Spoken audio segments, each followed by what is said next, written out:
对不起，我就是要硬干，我不晓得他在负什么责。你已经没有能力在这个位置上了，你不会觉得不好意思吗？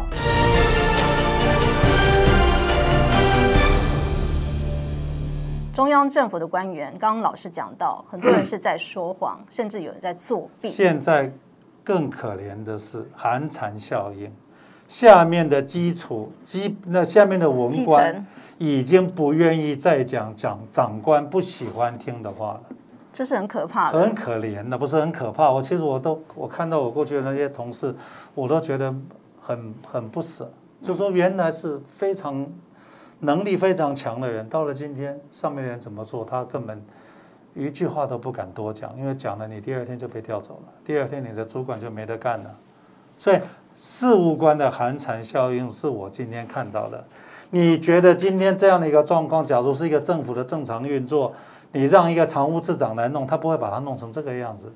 今天我们的政务官，第一个自己不专业，第二个不尊重民主，把手伸到最基层的人事跟伸到最基层的预算，所以他们决定下面的人吓到了，不敢讲话。我请问你，一个直辖市的警察局局长每半年换一个，看到了没有？这是去年的事情。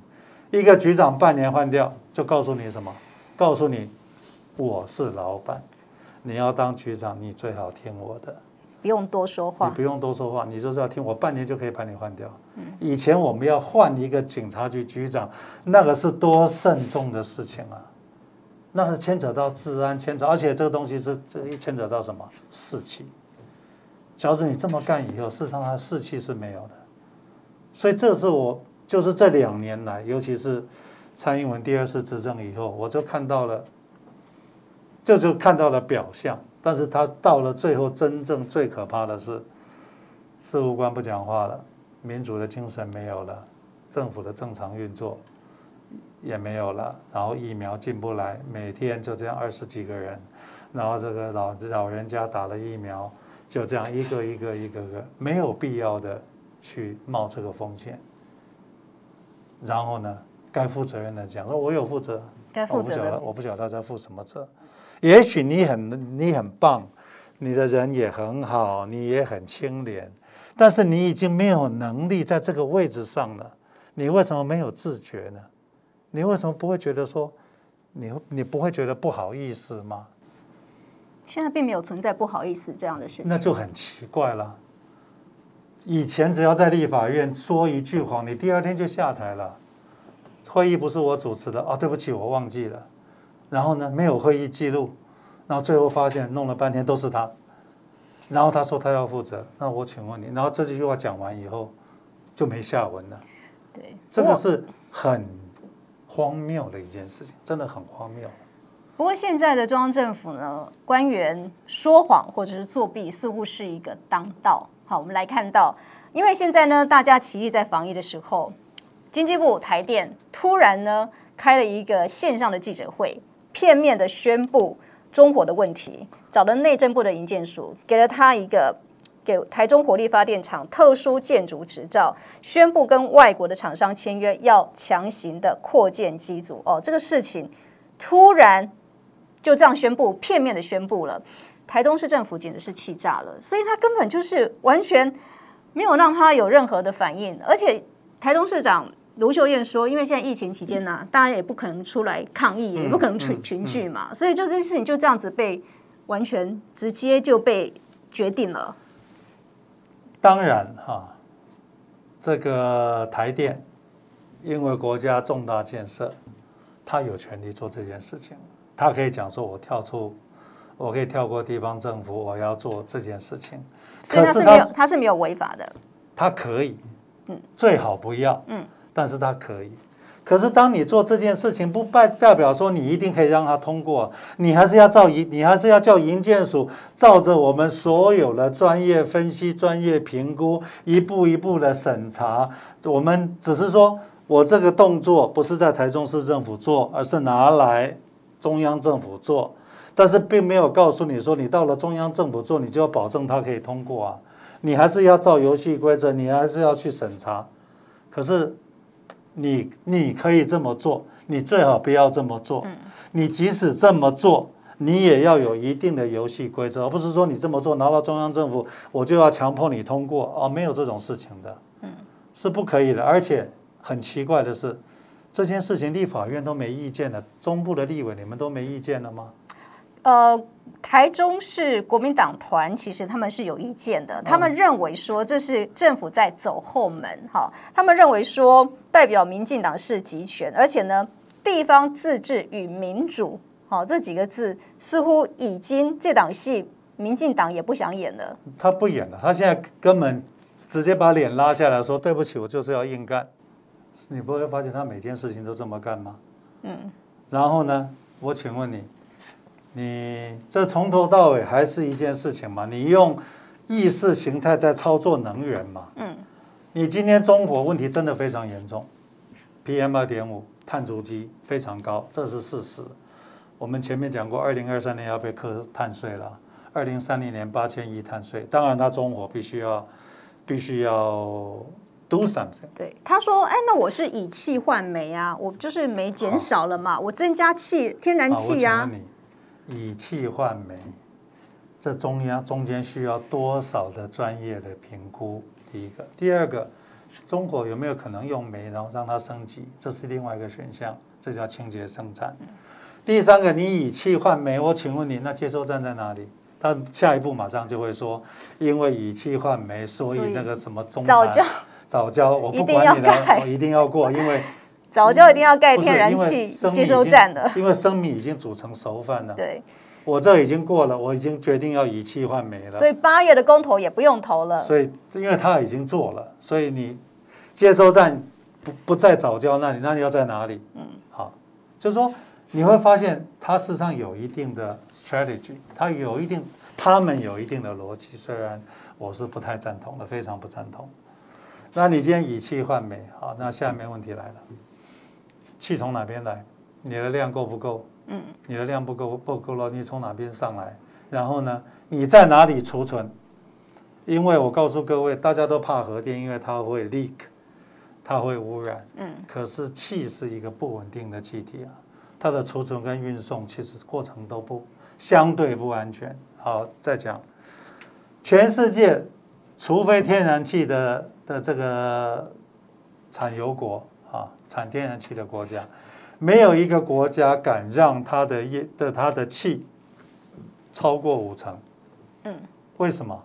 因为你所有的天然气都要从中东运过来，那中间只要中东发生一个战火，你就进不来。第一个，第二个，大家还记不记得纳莉台风？你们都太年轻了，忘了纳莉台风。2001年，纳莉台风在台湾上空盘旋了2个多礼拜，半个台北淹掉，连总统府都差点淹掉了。那一个台风只要在台湾上空盘旋，然后那个运气的船靠不了岸，我们就要断电了。就是说，你今天你天然气的仰赖度、你的煤的仰赖度、你的核电的仰赖度、你的所谓的绿电的仰赖度，它是一个专业的分析。可是你今天碳足迹太高，那是事实。可是你为什么不回过头来去检讨核能政策？核能政策不能检讨吗？它不可以检讨吗？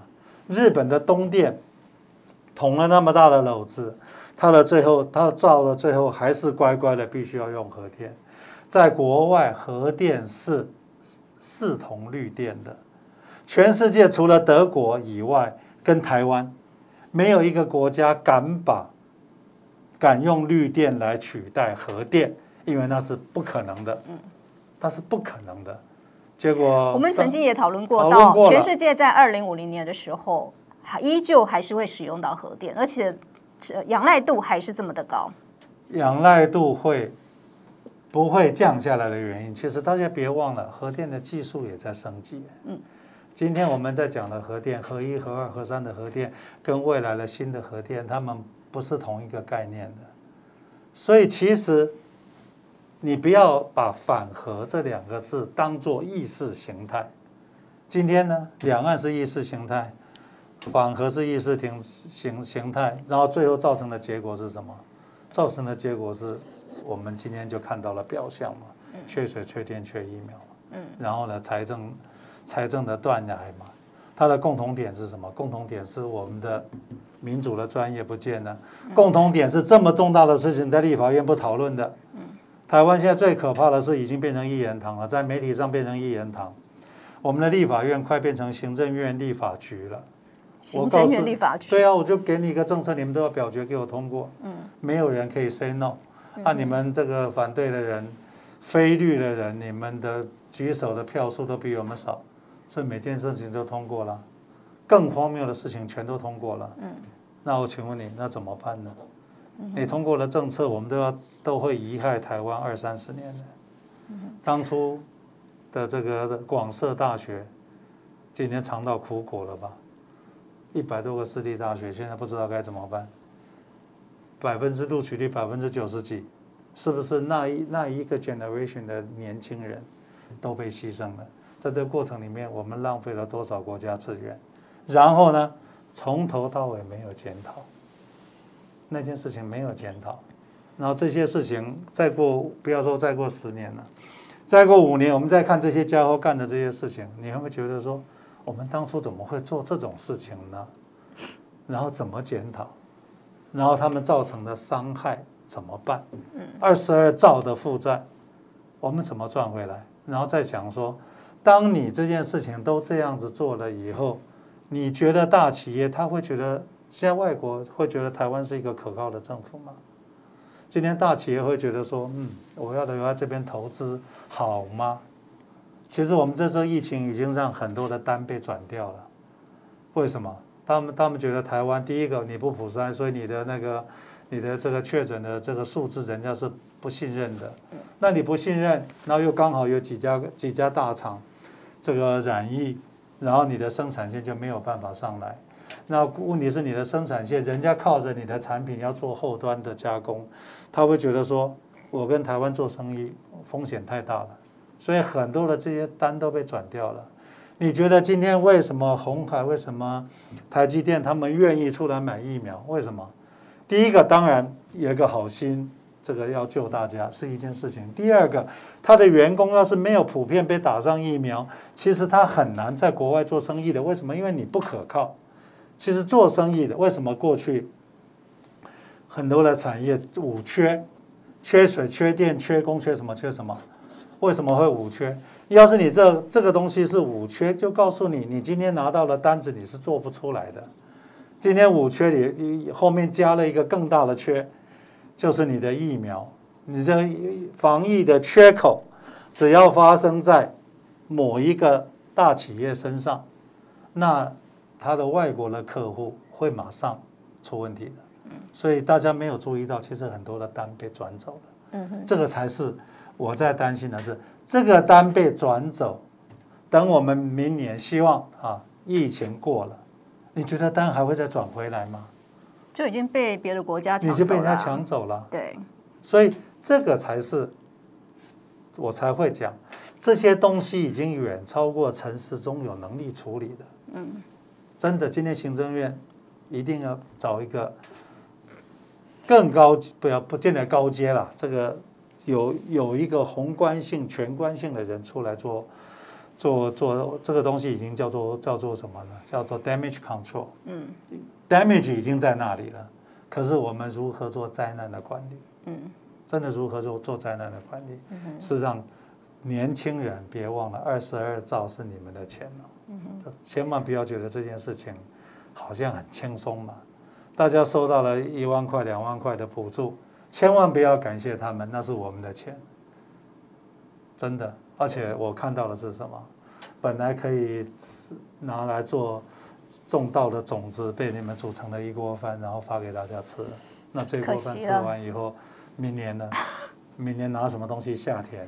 台湾是正撞向冰山，或是已经撞上去了，已经撞上去了。然后大家不追究那个船长，而是去追究那些要搭救生艇的人。然后他们自己人先占了一个救生艇，先上车，先上船。然后他们的名单不能公布，然后其他人的名单都要公布，因为他们是个资，他们有个资，其他人都没有个资。那你觉得年轻人看在眼里，你觉得大家都笨蛋吗？你的这些小孩子都是笨蛋吗？哦，你们是各自啊，别人都不是各自啊，所以我就要干什么？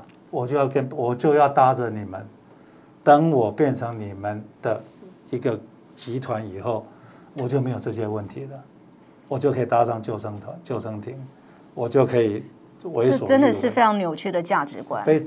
这是一个非常坏的示范。今天非常谢谢李宏源教授来到节目当中跟我们做精辟的分析，也欢迎大家收看《洪流洞见》。在节目结束之后呢，也请您在上面按赞，同时在底下分享。今天非常感谢大家的收看，我们再会，谢谢老师。